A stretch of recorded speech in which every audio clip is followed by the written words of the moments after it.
कालच्या भागामध्ये आपण बघितलं होतं की राजा प्रसेनजीत आणि जीवक यांनी बुद्धाकडे येऊन धम्मदीक्षा घेतली होती आणि परिवारजक झाले होते। त्यानंतर आज आपल्याला बघायचं आहे रठ्ठपाल यांचे धर्मांतर। एकदा बऱ्याचशा भिक्खूसह कुरु देशात भिक्षा मागित फिरत असताना कुरुची नगरी थुल्लकोठीत येथे भगवंत राहिले। तर एक वेळेस भगवान बुद्ध हे आपले काही बरेचसे भिक्खू सोबत घेऊन भिक्षा मागित फिरत असताना जे कुरुची नगरी होती थुल्लकोठी येथे भगवंत राहिले। कुरूंना हे समजल्यावर भगवंतांना आदर करण्यासाठी ते त्यांच्याकडे गेले। तेथील म्हणजे काही जे व्यक्ती होते ते भगवंत आले असे समजल्यानंतर ते भगवंतांना आदर करण्यासाठी भगवान बुद्धाकडे गेले। ते बसल्यावर भगवंतांनी धर्मोपदेश केला। भगवंताचा उपदेश ऐकल्यावर थुल्लकोठीत येथील रहिवाशाच्या ब्राह्मण प्रमुखांनी भगवंताचे कृतज्ञतापूर्वक आभार मानले आणि वंदन करून ते निघून गेले। तर हे थुल्लकोठीमध्ये हे जे पूर्ण ब्राह्मण हा समाज राहायला होता,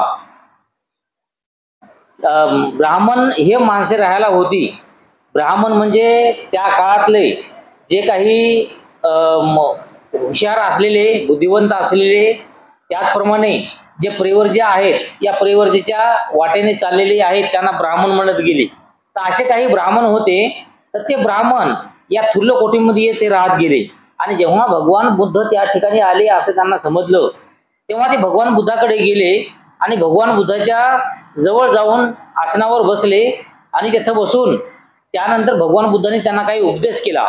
तो उपदेश ऐकल्याच्या नंतर हे सर्व जे ब्राह्मण आहेत हे आदरपूर्वक बुद्धाचे त्यांनी आभार मानले, धन्यवाद मानले आणि त्यानंतर तेथून भगवान बुद्धापासून ते निघून गेले।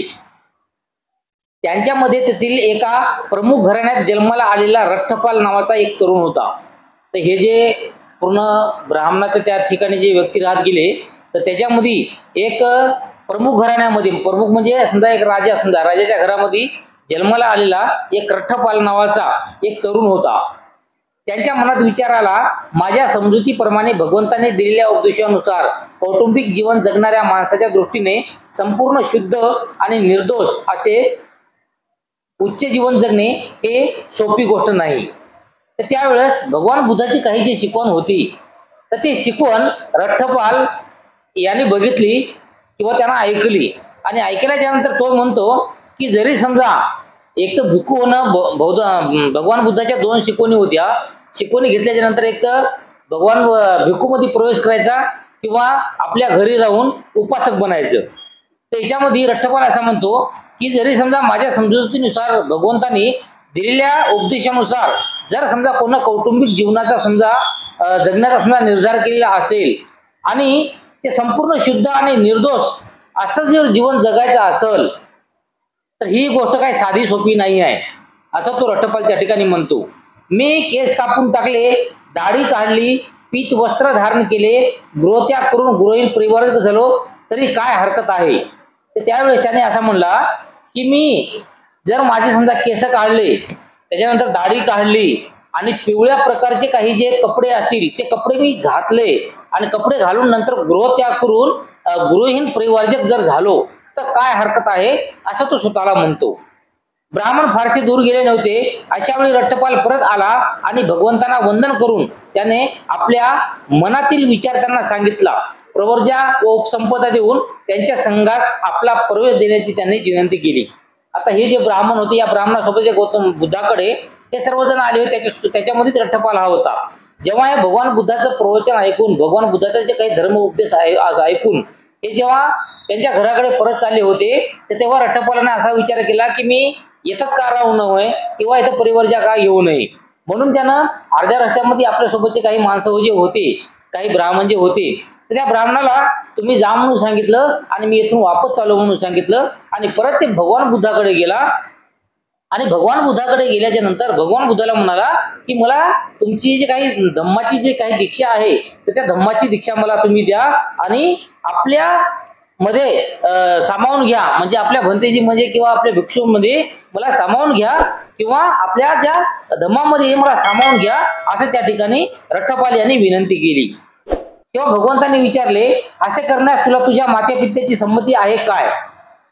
तर तेव्हा आता प्रत्येक गोष्टीला संमती, कारण तर बुद्धाला सुद्धा संमती लागत होती, त्यांनी त्याच्या आई वडिलांची संमती घेतली होती जेव्हा सिद्धार्थ असते वेळेस. तर त्या काळामध्ये असं काही समजा कोणाला परिवर्तन घ्यायचं असेल, संन्यास घ्यायचा असेल तर आई वडिलांच्या सर्वात समजा आपल्याला संमती लागत गेली होती. तर त्यामुळे भगवान बुद्ध रट्टाला म्हणले की बाबा तुला तुझ्या आई वडिलांची परवानगी आहे का? तू येतं राहायलास किंवा तू तुझी धम्मदीक्षा घ्यायलास तर तुझ्याकडे आई वडिलांची परवानगी आहे का? तर तेव्हा तो रट्टपाल म्हणाला, नाही भगवान, ज्यांना त्यांच्या मात्या पित्याची संमती नाही त्यांना मी प्रवर्जा देत नाही. त्यानंतर भगवान बुद्ध म्हणाले की ज्या व्यक्तीला त्याच्या मात्या पित्याची जर परवानगी नसेल तर मी माझी जे काही प्रवर्जा आहे, जे धम्मज्ञान आहे ते मी देत नाही, असं त्या ठिकाणी म्हणाले. महाराज, ती संमती मिळवण्याचा मी प्रयत्न करील, तो तरुण मनुष्य म्हणाला. आणि उठून मोठ्या आदराने भगवंताचा निरोप घेऊन तो आपल्या आई वडिलांकडे गेला. त्याने त्याला आपले विचार सांगितले आणि भिक्खू होण्यासाठी त्यांची परवानगी मागितली. आता असं भगवान बुद्धांना सांगितल्याच्या नंतर तो जो रट्टपाल आहे, हा रट्टपाल मोठ्या आनंदाने भगवंतापासून उठला आणि भगवंताला म्हणाला की मी माझ्या आई वडिलांची परवानगी घेऊन येतो. म्हणून तो घराकडे गेला. घरी जाऊन आपल्या आई वडिलांना सांगतो की मी असं असं बुद्धानं मला असं असं परवानगी मागितलेली आहे आणि मला प्रवर्जा घ्यायची आहे, त्यामुळे मला तुमच्या दोघांची परवानगी पाहिजे आपलं, असं ते रट्टपाल आपल्या आई वडिलांना म्हणतो. तेव्हा आई वडिलांनी पुढील प्रमाणे उत्तर दिले, बाळा रट्टपाल, तू आमचा एकुलता एक मुलगा आहेस आणि आमचा फार लाडका आहेस. तू सुखाने जगत आहेस आणि सुखातच वाढला आहेस. दुःखाचा तुला मुळीच अनुभव नाही.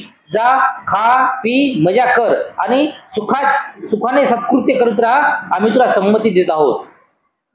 तर त्यावेळेस संमती मागल्याच्या नंतर जेव्हा आई वडिलांना संमती मागितली रट्टपालाने, तेव्हा रट्टपालाचे आई वडील त्याला म्हणाले की तू लहानपणापासून खूप सुखामध्ये वाढलेला आहेस, तू आमचा एकुलता एक मुलगा आहेस, त्यामुळं तू गेल्याच्या नंतर आम्हाला दुसरं कोणी नाही, त्यामुळं तू येतच राहाय आणि सुखामध्ये राहाय, चांगलं खाय पी मजा कर आणि कशाला त्याच्या मार्गाला जातो, असं त्यांचे आई वडील त्याला म्हणतात.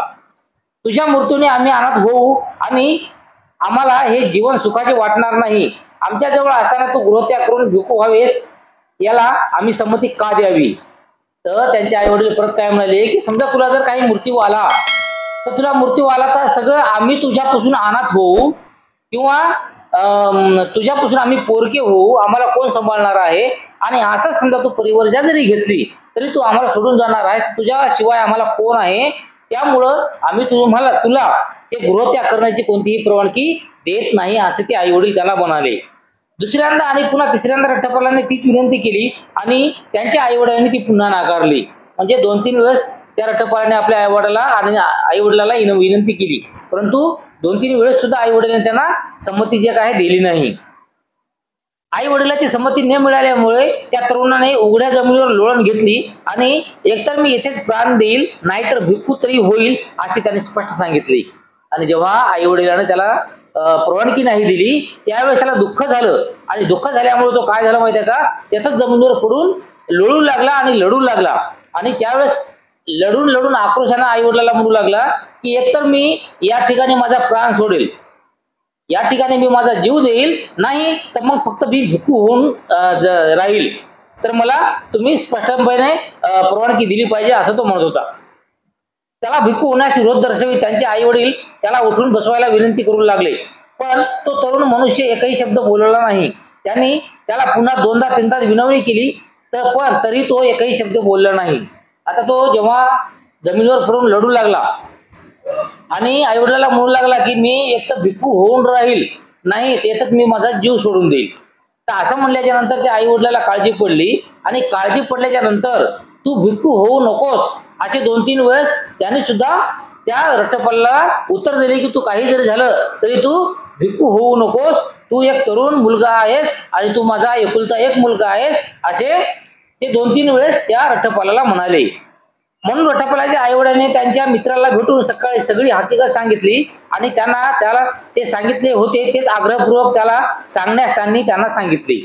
आणि जेव्हा तो रट्टपाल ऐकतच नाही, मग आईवडिलांना कटाळून काय केलं की रट्टपालचा एक जे काही मित्र होता त्या मित्राचं हे रट्टपाल ऐकत होता, अशा मित्राला त्यांनी बोलावून आणलं आणि त्याला सांगितलं की बाबा रट्टपाल जे आहे ते अशा अशा प्रकारची जिद्द करत आहे, आम्ही कितीही नाही म्हणलं तरी तो फक्त भिक्खूच होतो म्हणून म्हणत आहे, नाही ते जीव सोडतो म्हणून म्हणत आहे, त्यामुळं तू त्याला समजून सांग आणि त्याला भिक्खू होऊ नको असं सांग.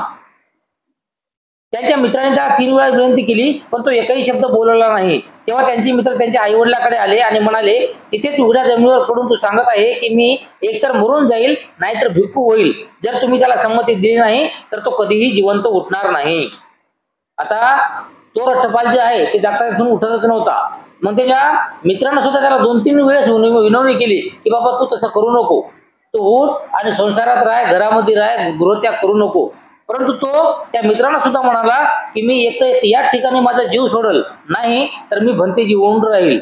आणि असं म्हणल्याच्या नंतर त्यांचे जे मित्र होते ते मित्र परत याच्या आईवडिलाकडे गेले आणि आईवडिलाला सांगितलं त्यानं की बाबा त्यानं कितीही समजून सांगलं त्याला तरी त्यानं काय समजून घ्यायला तयार नाही, त्यामुळं तुम्ही त्याला भिक्खू होण्याची तरी कमीत कमी परमिशन द्या, नाही तर तो जीव सोडून देईल तर तुमचा मुलगा असा बी जिवंत राहणार नाही.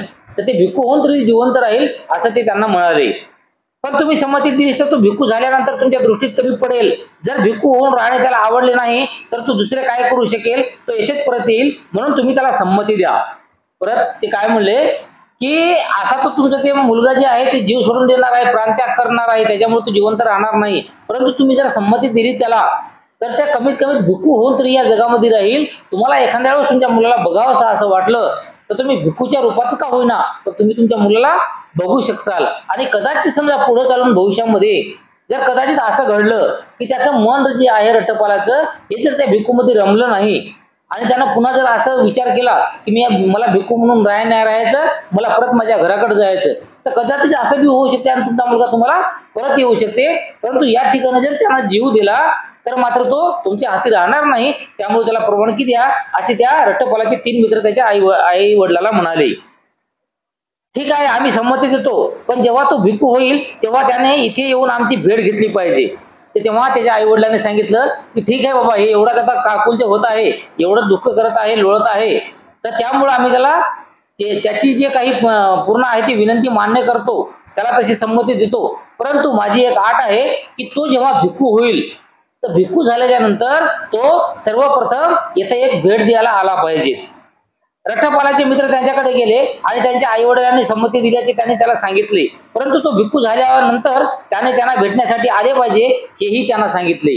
आणि त्या आई वडिलांना म्हणल्याच्या नंतर त्यांचं जे काही निरोप असेल ते त्यांचे मित्र हे परत रट्टपालाकडे गेले आणि रट्टपालाला सांगितलं की बाबा रट्टपाल, तुझे जे आई वडील आहेत त्या आई वडिलांना तुझी जी काही विनंती आहे ती विनंती मान्य केलेली आहे, त्यामुळे तू उठ. परंतु तुझ्या आई वडिलांना एक आठ सुद्धा घातलेली आहे की तू भिक्खू झाल्याच्या नंतर परत एकदा तुझ्या घरी भेट द्यायला आला पाहिजेस असं ते म्हणत आहेत. तेव्हा तो उठला आणि थकवा दूर झाल्यावर तो भगवंताकडे गेला. त्यांना वंदन केल्यावर एका बाजूला बसून तो म्हणाला, मी भिक्खू होण्याबद्दल आई वडिलांची संमती मिळवली आहे, मला संघात प्रवेश द्यावा अशी मी भगवंतांना माझी विनंती करतो.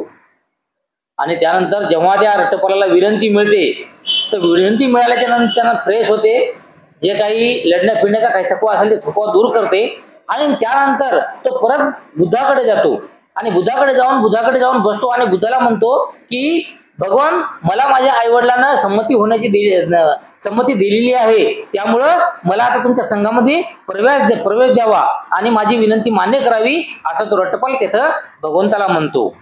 भगवंताच्या संघात त्याला प्रवेश देण्यात आला. तुल्यकोटीत तेथे आवश्यक तितके दिवस राहून 15 वाड्यानंतर भगवान बुद्ध भिक्षा यात्रेसाठी श्रावस्ती जायला निघाले आणि त्या ठिकाणी अनाथपिंडकाच्या सुखदायी जेतवनात त्यांनी वस्ती केली.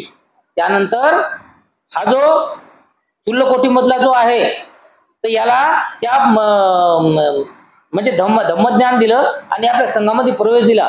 संघामध्ये प्रवेश केल्यानंतर तो तिथं राहू लागला आणि त्यानंतर ते भगवंत जे आहेत हे आपली भिक्षाटन करण्यासाठी श्रावस्ती जावयास निघाले आणि त्या ठिकाणी अनाथपिंडकाच्या सुखदायी जेतवनात त्यांनी आपली वस्ती केली, म्हणजे त्या ठिकाणी तो राहिले. ज्या आदर्शाच्या शोधासाठी तरुण लोक गृहत्याग करून गृहहीन भिक्खू होतात, तो उपरतीच्या जीवनात सर्वश्रेष्ठ आदर्श भिक्खू रट्टपालाला एकांतवास, कष्ट, दुष्टता आणि निस्वार्थ यांनी परिपूर्ण असे जीवन जगल्यावर लवकरच मिळाला. ज्या आदर्श शोधासाठी तरुण लोक गृहत्याग करून गृहहीन भिक्खू होतात, तो उपरतीच्या जीवनाचा सर्वश्रेष्ठ आदर्श भिक्खू रट्टपालाला एकांतवास, कष्ट, दृढता व निस्वार्थ यांनी परिपूर्ण असे जीवन जगल्यावर लवकरच मिळाला. म्हणजे रट्टपाल जो आहे हा एका मोठ्या चांगल्या घराण्यामधला होता आणि हुशार होता.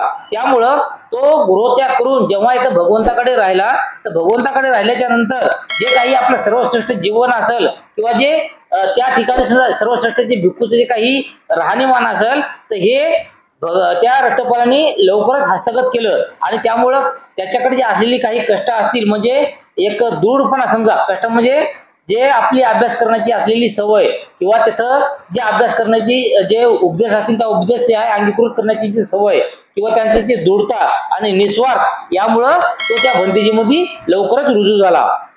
नंतर तो भगवंताकडे गेला आणि वंदन केल्यावर एका बाजूला बसून म्हणाला, भगवंताच्या आनंदाने आई वडिलांना भेटावया जाण्याची माझी इच्छा आहे.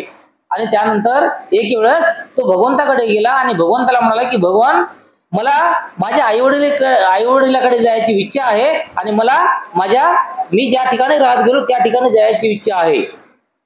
रट्टपालाच्या मनातील विचाराने आपल्या मनात बारकाईने तपासणी करून व आपल्याला मिळालेल्या शिक्षणाचा त्याग करून सामान्य माणसाचे खालच्या पातळीवरील जीवन जगण्याची इच्छा त्याला होणार नाही हे ओळखून भगवंताने त्याला केव्हाही जाण्याची आज्ञा दिली.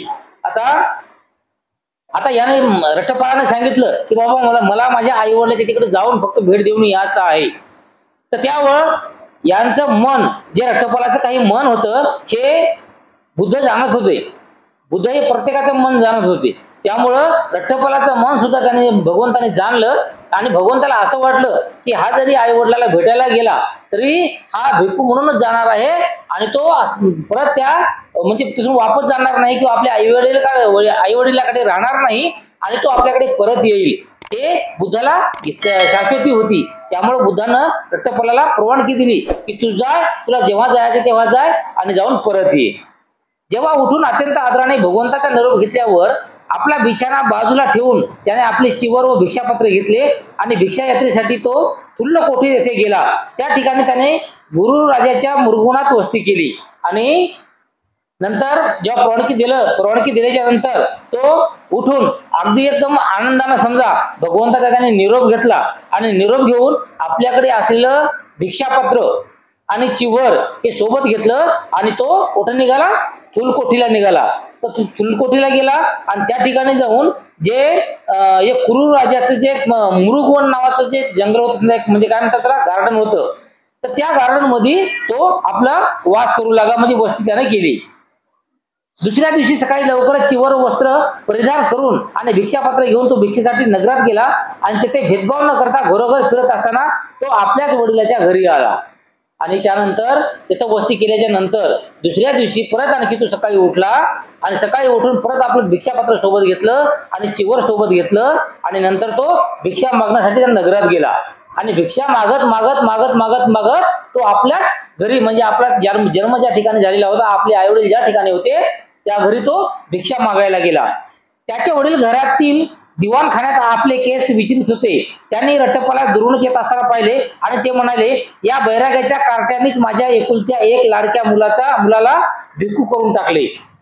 आता त्या ठिकाणी काय झालं की हा रट्टपालाच आपल्या घरी भिक्षा मागायला गेला, पण याचे कपडे जे चिवर अंगावर होतं त्या चिवरामुळे त्याचे जे वडील होते त्या वडिलांना बघितल्याच्या नंतर सुद्धा त्याला ओळखवायला नाही की आपलाच मुलगा आहे. आणि तो काय म्हणाला की हा जो वैरागी आहे, हा जो संन्यासी आहे, तर यानंच आपल्या मुलाला आपलं गृहत्याग करण्यासाठी सांगितलं आणि त्याच्यामुळं माझा जे मुलगा रट्टपाल आहे तर हा माझा घर सोडून गेलेला आहे असं तो म्हणतो.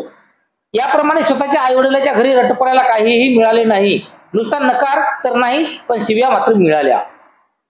आता आपल्या स्वतःच्या घरी गेल्यावर आपले आई वडील ज्या घरी होते त्या घरी गेल्याच्या नंतर जेव्हा त्या आई वडिलांनी याला ओळखलंच नाही आणि त्याच्यात ते रागावले की बाबा यानंच माझ्या मुलाला संन्यास घ्यायला लावला, मग अशा रागवल्यामुळे फक्त त्यांना काय झालं, भिक्षा तर दिलीच नाही, परंतु त्यालाच शिवा दिल्या. म्हणजे आपल्या आई वडिलांकडून आपल्या मुलाला फक्त शिवा त्या ठिकाणी मिळाल्या. त्याच वेळी घरातील एक दासी आदल्या दिवशीचा शिळा भात फेकून देण्याच्या बेतात होती. तेव्हा रट्टपाल तिला म्हणाला, ताई, हे जर टाकून देणार असशील तर ते माझ्या या पात्रात घाल. आणि त्या ठिकाणी आता याचं बी घर मोठं होतं, तर याच्या घरामध्ये असलेली एक दासी हे रात्रीचं जे काही शिळं अन्न असेल, शिळा भात असेल, तर हे भात सकाळी फेकून देण्यासाठी तो बाहेर जात होती. आणि फेकून देणार म्हणलं की हे रट्टपालाला दिसते. तेव्हा ते रट्टपाल त्या दासीला म्हणतो की हे ताई, तू हे तुझं जे रात्रीचं जेवण आहे तू जे फेकून देणार असशील तर तू तिकडे फेकून देण्याच्या ऐवजी हे माझ्या भिक्षा पत्रात टाक आणि हे मला दे, असं तो आपल्या स्वतःच्या घरच्या दासीला म्हणाला. त्याच्या भिक्षापत्रात भात घालत असताना त्याचा आवाज, हात आणि पाय तिने ओळखले आणि सरळ मालकीणीकडे जाऊन मोठ्याने म्हणाली, मालकीनबाई, धाकटे धनी परत आले आहेत. आणि आई वडिलांना तर त्याला ओळखलं नाही, परंतु त्यांच्या घरची जी दासी होती तर ती दासी जेव्हा याच्या भिक्षापत्रामध्ये भात टाकत होती, अन्न टाकत होती, त्यावेळेस त्यांचं जवळून शरीर पाहून आणि जे त्याचा आवाज होता ते आवाज ऐकून त्याला ओळखलं की हा रट्टपाल आहे. आणि त्यामुळे ते धावत पळत आपली त्या घरामध्ये गेली आणि घरात जाऊन त्याच्या आईवडिलांना सांगते की आपले जे काही धाकटे धनी आहेत, आपले जे काही युवराज आहेत, तर ती युवराज आपल्या घरी आलेले आहेत. तू म्हणतेस ते खरे असेल, तू यापुढे दासी राहणार नाहीस, आई म्हणाली. आणि आपल्या मुलाच्या आगमनाची वार्ता ऐकल्याचे त्याच्या आपल्या पतीला सांगण्यासाठी घाईघाईने निघून गेली. आता हे जे या दासीने सांगलं होतं हे मालकिणीला सांगितलं होतं, म्हणजे रट्टपालाच्या आईला सांगितलं होतं. मग तेव्हा आई खूप खुश झाली आणि आई खुश होऊन काय म्हणाली की हे तू जे सांगलं हे जर खरं असेल तर मी यापुढे तुला या घरामध्ये दासी म्हणून ठेवणार नाही, म्हणजे तुला उच्चभ्रू काहीतरी पद देईल, तू दासी म्हणून राहणार नाही, असं म्हणाली. आणि नंतर जे हे गोष्ट सांगण्यासाठी आपल्या पतीला सांगण्यासाठी ती आपल्या पतीकडे गेली. कुंपणाजवळ बसून रट्टपाल तो शिळा भात खात असताना त्यांचा पिता तेथे येऊन उद्गारला, बाळा, तू शिळा भात खात आहेस, हे खरे आहे काय? तू आपल्या स्वतःच्या घरी काय येत नाहीस? आणि नंतर ते दोघ जण त्या रट्टपालाकडे जातात. त्या रट्टपाल काय करायला असते, हे जे दासीनं जे शिळा भात टाकलेला असते भिक्षापात्रात, तर तो तिथं खायला असते बाजूला बसून. तर तेव्हा हे दोघ जण तिकडे जातात आणि म्हणतात की बाळा, हे तुझं घर आहे, हे सगळी संपत्ती तुझी आहे आणि तू या बाहेर शिळा भात दिलेला ते तू खात आहेस, तर तू तुझ्या आपल्या घरी का येत नाहीस? तेव्हा गृहत्याग गृहीण बनलेल्या आम्हाला घर कसले? मी आपल्या घरी आलो होतो, पण मला इथे काहीही मिळाले नाही, नुसता नकारही मिळाला नाही, शिव्या मात्र मिळाल्या. आणि त्यानंतर तो आपल्या आई वडिलांना काय म्हणतो रट्टपाल की मी संन्यासी आहे आणि संन्यासाला घर कुठलं आहे? घर नसते. आणि मी माझ्या घरी आलो होतो तर माझ्या घरी मला अन्न सुद्धा मिळाले नाही, उलट्या शिवा मला मिळाल्या, असं तो त्या ठिकाणी म्हणतो. ए बाळ, आपण घरात जाऊ. नको गृहस्था, आजचे माझे जेवण झाले आहे, रट्टपाल म्हणाला. तर त्यावेळेस रट्टपालाचा वडील त्याला काय म्हणतो की बाळ, आपण घरात जाऊ. परंतु त्यावेळेस रट्टपाल काय म्हणतो की नाही, आता जे काही माझं जेवण होतं तर ते जेवणाचा पूर्ण भाग संपलेला आहे, जेवण माझं झालेलं आहे, त्यामुळं आता मी माझं जे मठ आहे, माझं जे राहण्याचे ठिकाण आहे, मी त्या ठिकाणी गेलो पाहिजे. ठीक आहे, पण बाळ, उद्या तुझे भोजन इथेच करशील असे वचन दे. तर मग त्याच्यानंतर त्याच्या वडिलांना म्हणाले की बाबा बाळ, ठीक आहे, काही हरकत नाही, तू जाय, परंतु उद्या येथं तू जेवायला येशील असं मला वचन दे. भिक्खू रट्टपालाने मौन धारण करून आपली संमती दिली आणि त्यानंतर थोडस मौन म्हणजे थोडे शांत राहिले भिक्खू रट्टपाल. आणि त्यानंतर फक्त आपण मुंडी हलवून आपल्या आई वडिलांना संमती दिली की मी उद्या भोजनासाठी येथे येतो. नंतर त्याचे वडील घरात गेले. तेथे त्यांनी सोन्या रुपयाच्या लगडी रचून त्यावर गणिताची अंतराची आज्ञा दिली. पूर्वाश्रमीच्या रट्टपालाच्या स्त्रिया असलेल्या आपल्या सुनांना आपल्या पतीला आवडत असलेल्या सर्व प्रकारचा साज शृंगार करण्यास सांगितले. आणि नंतर जेव्हा तो रट्टपाल त्याच्या दिशेने गेला आणि त्यानंतर आई वडील जेव्हा घरात गेले तेव्हा त्याच्या वडिलांनी आपल्या घरामध्ये जाऊन एक सोन्याचं आसन तयार केलं. कारण तर यांचं बी घराणं होतं, साधन होतं, खूप मोठं घराणं होतं. तर त्याने सोन्याचं आसन तयार केलं आणि त्या रट्टपालाची काही बायको होती तर त्या बायकोला सांगितलं की उद्या रट्टपाल इथे येणार आहे, त्यामुळे तुम्ही पूर्ण साज शृंगार करायचं, पूर्ण काही दागिने असतील, जे बी काही समजा आभूषणं असतील हे आपल्या अंगावर घालायचं आणि सजून नटून खटून तयार राहायचं असं त्या ठिकाणी ते आपल्या सुनेला म्हणतो. रात्र संपल्यावर घरात भोजनासाठी उत्तम पदार्थ तयार करून ठेवण्याची आज्ञा दिली. त्यांच्या पित्याने दिली आणि तयारी झाल्यावर मुलाला कळविले. दुपार झाल्याबरोबर चिवरे परिधान करून आणि भिक्षापत्र घेऊन भिक्खू रट्टपाल स्वतःसाठी ठेवलेल्या आसनावर येऊन बसला. आणि त्यानंतर रात्रभर त्यानं स्वयंपाक केला चांगला चुंगला, की आपला उद्या मुलगा जेवायला येणार आहे. आणि जसा स्वयंपाक झाला तसं तिकडं रट्टपालाला सांगितलं की स्वयंपाक झालेला आहे, तुम्ही जेवायला यावं. आणि उद्या सकाळी जेवणाच्या टायमाला मग काय झालं की रट्टपाल आणि त्यांचे जे काही सोबतचे भिक्खू होते, तर हे भिक्खू आणि रट्टपाल आपल्या घरी इथं भोजनासाठी आले. आणि घरी आल्याच्या नंतर जे आपल्यासाठी काही आसन तयार केलेलं होतं सोन्याचं, तर त्या आसनावर ते बसले आणि बसून आपल्या आसनावर त्या ठिकाणी ते बसले. नंतर सोन्या रूपाच्या राशीवरून गालिचे काढण्याची आज्ञा देऊन त्याचा पिता म्हणाला, हे तुझे मातृधन आहे, ती तुझ्या पित्याची आणि तुझ्या पितामहाची संपत्ती आहे. आनंदाचा उपभोग आणि सत्कृष्य या दोन्हीसाठी तुला भरपूर संपत्ती आहे. तर यानं जे रट्टपाल होते, रट्टपालाच्या आई वडिलांना काय केलं की आपल्या मुलाला रट्टपालाला जेवायला भोजनासाठी बोलवलं. पण भोजनासाठी बोलवलं, परंतु केलं काय माहिती आहे का, की भोजनाच्या जागी जे मोठे मोठे जे राजाच्या इथे जे मोठ्या मोठ्या ताटी प्लेट जे असतात, तर ती पूर्ण प्लेट हिऱ्यानं सोन्यानं चांदीनं भरून ठेवल्या झाकून, त्याच्यावरून कपडा आखरून ठेवला. आणि नंतर ती आपल्या मुलाला म्हणाला, म्हणजे जेवायला जेव्हा मुलगा आला, रट्टपाल जेव्हा जेवायला आला बसला, तर त्यावेळेस त्याने त्या राशीवरून म्हणजे त्या परतीचे झाकलेले होते की नाही, तर ते झाकलेले कपडे बाजूला केले आणि म्हणाला की तुझ्या वडिलाचं किंवा तुझं हे एवढं मोठं संपत्ती आहे, एवढं धनदौलत आहे आणि एवढी सर्व धनदौलत असून तू येथून आम्हाला सोडून गेलेला आहेस. ये बाळ, तुझी श्रमचर्या सोडून दे, सामान्य माणसाच्या जीवनात पुन्हा अवलंब कर, भोग उपभोग आणि सत्कृष्य कर. आणि त्यानंतर काय म्हणाला की ये बाळ, ही तुझी सगळी धनसंपत्ती आहे, तुला कशाचीही कमी नाही, त्यामुळं तुझं ते जे काही श्रमचर्या घेतलेली आहेस, जे काही तू गृहत्याग केलेला आहेस, तर ते तू सोडून दे आणि परत आपल्या घरी ये. आणि आपल्या घरी येऊन चांगलं विलासाचं जे आनंदाचं असं जे जीवन आहे ते जग, असं तो आपल्या मुलाला म्हणतो. गृहस्था, तुम्ही माझा सल्ला ऐका आणि या सगळ्या संपत्तीच्या राशी तुम्ही घेऊन जा आणि गंगा नदीत बुडवून टाका. का? कारण तिच्यामुळे तुम्हाला फक्त दुःख, शोक, संकटे, मानसिक व शारीरिक यातना आणि क्लेशच भोगावे लागतील. आणि जेव्हा हे धन दौलतीच्या सोन्या चांदीच्या जे बी काही त्याच्या समोर जे मोठमोठ्या प्लेटा ठेवल्या होत्या, राख ठेवल्या होत्या, तर त्या राशीला बघून हा म्हणतो की गृहस्था म्हणजे माणसा, तुला एक गोष्ट सांगतो की हे जे काही धन दौलत आहे, तर ही धन दौलत आपल्या जीवनामध्ये कधीही फक्त दुःखच निर्माण करते, कधीही सुख निर्माण करत नाही. आणि त्याचप्रमाणे संकटे निर्माण करते आणि मानसिक आणि शारीरिक यातना सुद्धा तयार करते. त्यामुळं मी तुला सांगतो की हे जे काही राशी आहे, हे राशी आपल्या जीवनामध्ये काही कामाचे नाही. त्याच्यामुळे हे नदीला घेऊन जाय आणि नदीमध्ये बुडवून टाक, याला हे सगळं फेकून दे, असं तू त्या ठिकाणी आपल्या वडिलाला रट्टपाला म्हणतो. भिक्खू रट्टपालाच्या पायांना मिठी मारून त्यांच्या पार्श्वभूमीच्या स्त्रिया त्याला विचारू लागल्या, त्यांच्यासाठी आपण जे उच्च जीवन जगत आहात ते अप्सरा आहेत तरी कशा? आता त्या ठिकाणी जेव्हा असं जे रट्टपाल म्हणतो आपल्या वडिलाला, तर त्यानंतर त्याच्या जी बायका होत्या, तर ती बायका तिथं आल्या आणि त्यांनी या रट्टपालाचे पाय धरले आणि पाय धरून त्याला म्हणाले की आम्हाला सोडून जेव्हा तुम्ही गेले इथून, म्हणजे तुम्ही कोणासाठी गेले, कोणत्या अशा पर्याय आहेत, समजा की त्या पर्यायासाठी तुम्ही आम्हाला सोडलं, म्हणजे कोणत्या अशा सुंदर स्त्रिया तिथं आहेत की तुम्ही आम्हाला सोडून त्या ठिकाणी निघायला म्हणजे राहायला गेलेत.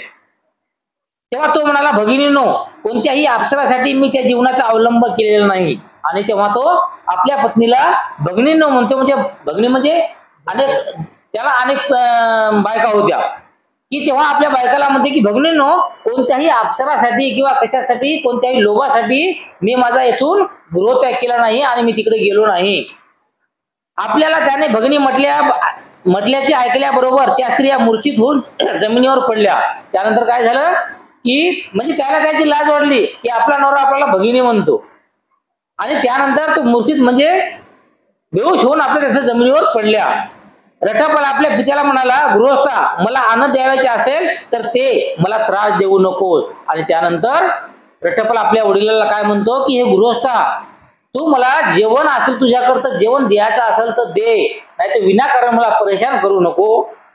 भोजन तयार आहे, बाळ सुरुवात कर, पिता म्हणाला. आणि मुलगा पोटभर जेवेपर्यंत त्यांनी त्याला उत्तमोत्तम पदार्थाचे भोजन केले. आणि त्यानंतर त्याच्या वडिलांना काय केलं की ते राशी बाजूला करून त्या ठिकाणी जे जेवण तयार केलं होतं रात्रभर, तर ते जेवण त्याच्या समोर त्याला वाढलं आणि त्याला पूर्ण जेवण तृप्त होईपर्यंत त्याला वाढत राहिला चांगले पदार्थ.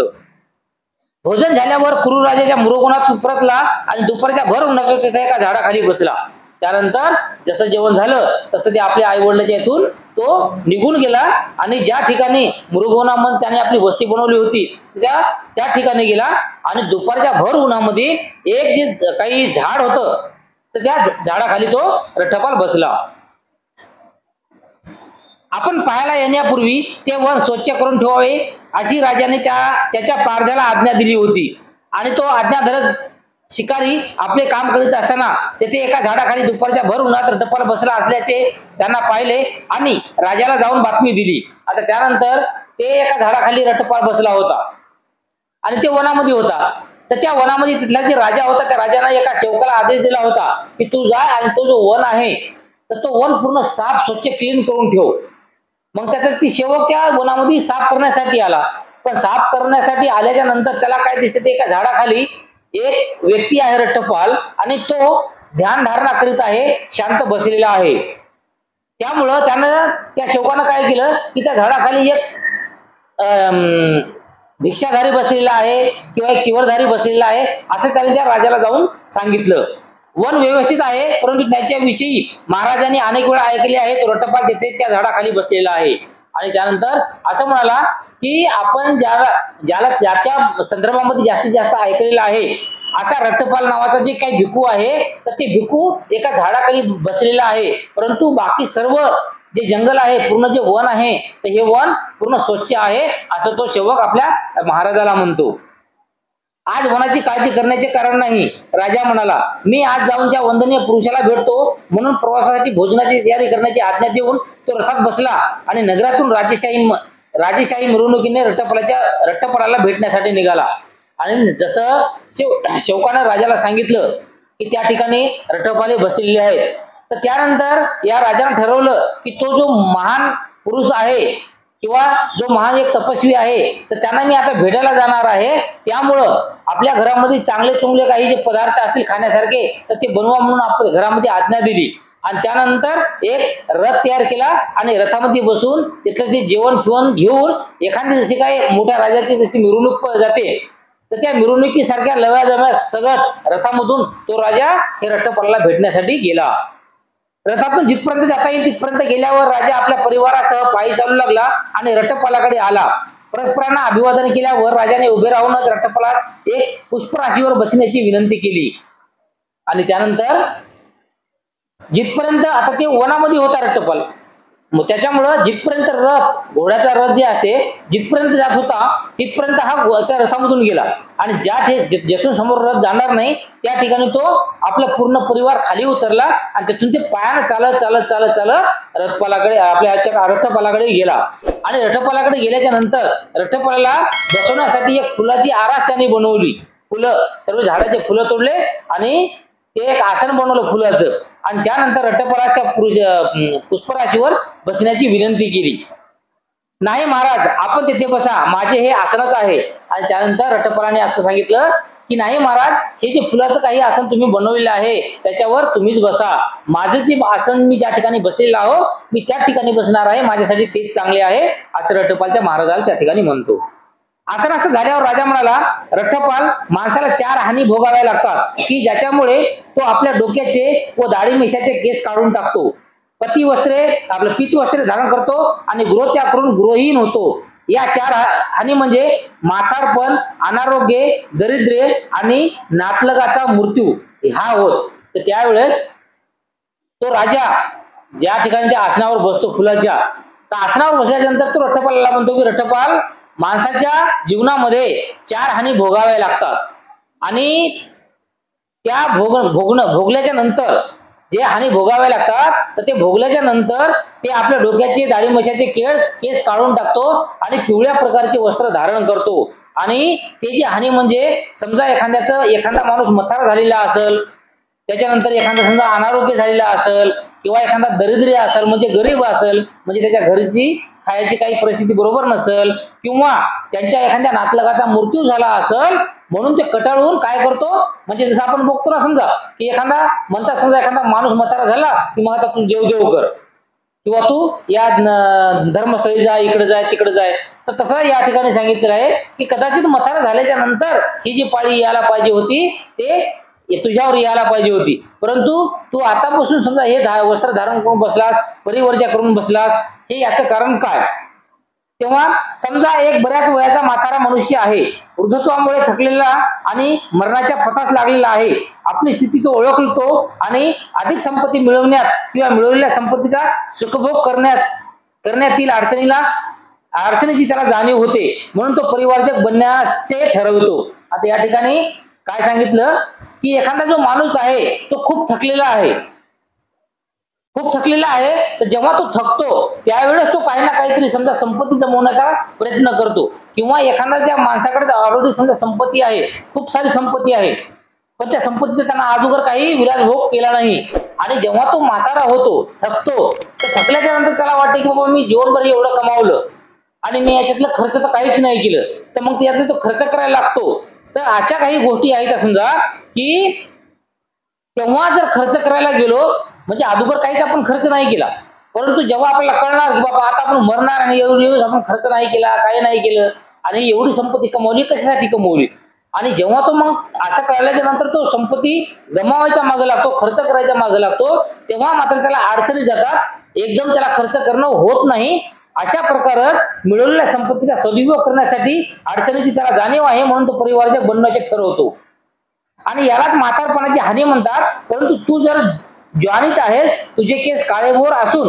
ऊर्ध्वत्वाचा त्यांना स्पर्शही झालेला नाही तू रूप सौंदर्यवान संपन्न आहेस तुझा ऊर्ध्वत्वापुढे होणारा कोणताही तोटा झालेला नाही मग तुला असे काय समजले किंवा तू असे काय पाहिलेस व ऐकलेस की ज्यामुळे तो गृहत्यागाचा मार्ग पत्करतोस ते राजा आणखी काय म्हणते की म्हातारा झाल्याच्या नंतर माणूस देवदेव करतो आणि तू तर आता जवान आहेस तुझे केस जे आहेत काळे आहेत आणखी पांढरे झाले नाहीत तू थकला नाहीस आणि दिसायला सुद्धा चांगला सुंदर आहेस आणि एवढं असून सुद्धा तू असं काय बघितलंस किंवा तू असं काय ऐकलंस की ज्याच्यामुळं तू हे परिवर्जा घेण्याचं ठरवलंस किंवा समजा की रोगी यातना भोगणारा किंवा अतिशय आजारी असा मनुष्य आहे तो आपली स्थिती ओळखतो आणि अधिक संपत्ती मिळवण्याकरिता किंवा मिळवलेल्या संपत्तीचा सदुपयोग करण्यासाठी अडचणीची त्याला जाणीव आहे म्हणून तो परिवारजक बनण्याचे ठरवतो त्यामुळे आणखी दुसरं उदाहरण काय सांगतो ते राजा की एखादा रोगी आहे तो रोगीने एकदम चाचपडत आहे समजा म्हणजे खूप बिमार आहे तो